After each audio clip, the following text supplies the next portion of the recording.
Hi there, folks. This is the Glenridge Minute for Saturday, Sunday, and Monday, March 6th through the 8th.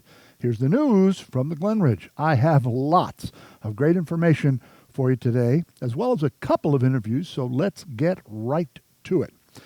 If you are interested in getting a paint-by-numbers kit from the Charitable Foundation, please fill out the form in front of their office. Academy brochures are almost ready for distribution. Check your cubbies over the next week or so, and you will see them. There will be 15 classes offered this spring 2021 term, and the sign-up forms can be dropped off in the library once you fill them out. Remember, it's first come, first reserved for those classes, so get those forms in as soon as you can. Bunny and her crew has put a lot of effort into getting the Academy up and going again because we know how important lifelong learning is to our Glenridge members. Now, contrary to a rumor floating around, masks are still mandatory on the Glenridge campus. If everything continues to improve on the local state COVID scene, then on April 5th, masks will become optional then. But right now, they are still mandatory. Now, we have a special word for you from one of our Green Team folks who wants to tell you a little bit about the upcoming Green Team program on Monday. Take it away. All right. Well, good evening, good afternoon, good morning, whenever you're watching this. We have some information here because next week there's a program in the theater that you all want to be aware of. So we are lucky to have somebody from the Green Team here to tell you a little bit about next week's program. So please welcome Ms. Judy White from the Green Team as she tells you about the program. Here you go. Thank you, Ben. Yes, and the program is going to be entitled Leaving the Carbon Economy. It will be in the theater, as Ben said, this coming Monday, March the 8th at 10:30. It's our March speaker. So this time we're going to have somebody named Sue Butler who will be coming to us by Zoom from Cambridge, Massachusetts. She's a retired nurse. She has a PhD. She's done many things with her career, over her career. She, at the moment, is a visiting scholar at Harvard Divinity School, studying climate and morality.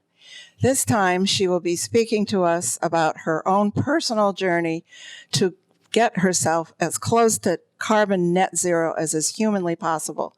So it's going to be a very interesting subject, and she will tell us a bit about herself.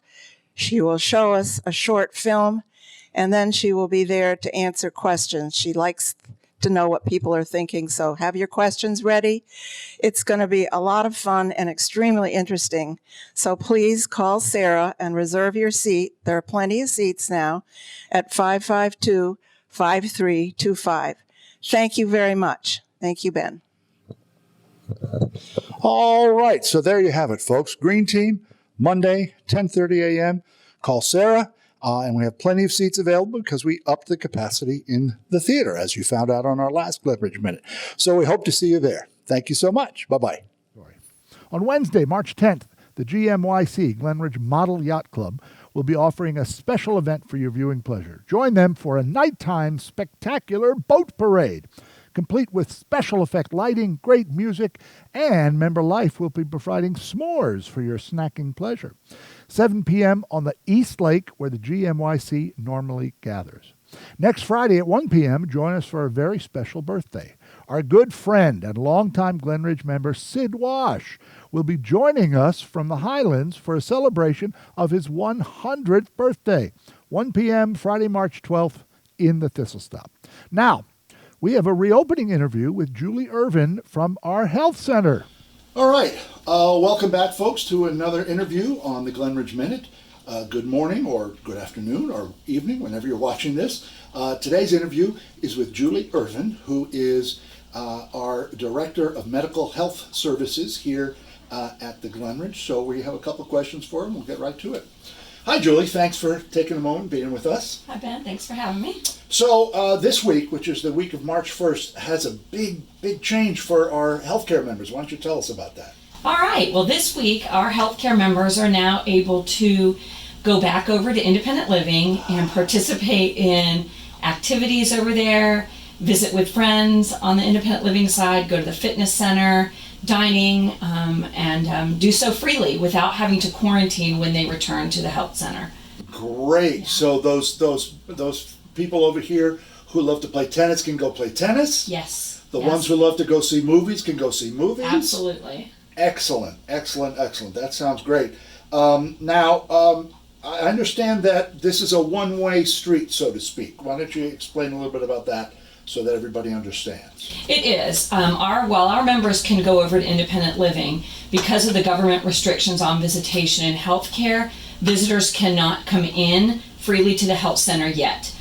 We still have the scheduled visitation, the socially distanced scheduled visitation areas, but people can't come into the health center as freely as our folks can go over to the other side. Great. Understand it.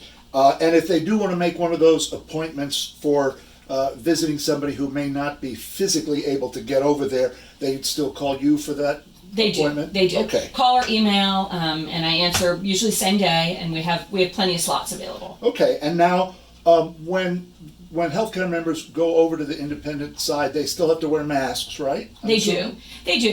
Just as a precaution, because it's still a requirement. Once those requirements change, we'll let everybody know. But just as a precaution, we are asking everybody to still wear their masks. Good. And of course, all these plans that we've been talking about during this changeover time are predicated on things continuing to improve in the local, statewide, and national arena. If something weird happens, we may have to change the schedule a little bit. But right now, we're intending for everything to kind of go along as it is. Yeah. We may have to scale back, but we hope not. Exactly. So, last question. Tell me, it seems like this is a big thing for these members over here who've been cooped up so long. What can you tell us about that? It is a huge thing for these members. It means freedom. It means the restoration of joy that staff members can't really provide to the members. We did the best we could to keep everybody safe, but now it means rekindling those cherished relationships with friends, rejoining activities that are so important for everybody's psychological well-being. We kept them physically well, and now it's time for them to get psychologically well. Great. Well, that's what you're all about, wellness in every form there is. Yes. Thank you so much, Julie, for your time, and we hope never to have to speak to you like this ever again. Right. You don't want to have any more of these pandemic things going on. Absolutely not. All right. And you'll keep us informed if anything changes and anything happens, and if we schedule things around. That'd be great. Yes, absolutely. We'll keep everybody informed. Thank you all. Thank you. Thanks, Julie. Now we have another reopening interview. This time, great info from Lisa Snyder from our Life Planning Department. Good afternoon, or good evening, or good morning, depending on when you're watching this. This is another one of our interviews about the Glenridge reopening plan. Today, I've got Lisa Snyder, who is our Director of Life Planning, to give us some information about the Life Planning Department and how they're handling all of our reopening procedures. Well, hi Lisa, thank you for taking time out of your busy day to talk with us. Thank you, Ben. Good to be here. So what do you anticipate to be the biggest change for the life planning team during this reopening phase that we're doing? Well, first, if you don't mind, I just want to acknowledge my team. So we've got Robert, Pam, Regina, Amanda, Lisa Ann, Dorian, Gina, Roberto, and Tyler. So the biggest change for our team is that we now get to resume our open house events, which we're really excited about. And then we also get the opportunity to work with the member ambassadors again. And as the reopening progresses, we can start to anticipate the speaker events and the luncheons. Perfect. Right. Those tours and the lunch tour and conversation that happen. Yes. So when is the next open house, and what are the safety measures, since I think it's before the April 5th kind of reopening, so what are the safety measures that we'll be practicing for that open house? You're right, it is happening before the April 5th, and it's happening on Wednesday, March 24th. Mm-hmm. And of course, everyone will wear masks and be social distancing. The member ambassadors will be in small groups or pods of people between 3 and 5. And then the buses will be limited capacity on the tour of 4 to 8 people on the buses. Great, great. So will you be doing those kind of group things where you'd get 20 or 30 together at one point? A little thing, or those won't happen for these open houses? Yeah, that won't happen yet. We can't really put a group gathering together in the theater, etc. But eventually, as the reopening progresses, we'll Great. get there. Good. Are prospective members continuing to show interest in the Glenridge at this time? Yes. That's great. Yes, we're getting lots of reservation deposits for the current campus as well as the new north side expansion. That's great. I know, a lot of us were worried for a while that we wouldn't have new people move in, but boy, in the last couple of months, I've been inundated with new people, which is great. I know. We're so excited about that and thrilled to have new people join us, and it's been great.